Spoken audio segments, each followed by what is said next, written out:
If a person has the intention of waking for the suhoor, but unfortunately he or she doesn't manage to wake up, is his or her fast still accepted? If a person before sleeping has the intention of fasting tomorrow, and he had the intention of getting up for suhoor, but could not get up for suhoor because he overslept, etc., having suhoor is not fard, it's a sunnah.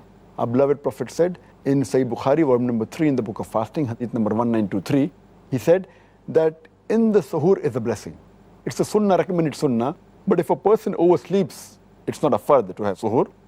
Because he had the intention of getting up, he had the intention to fast, his fast will be accepted.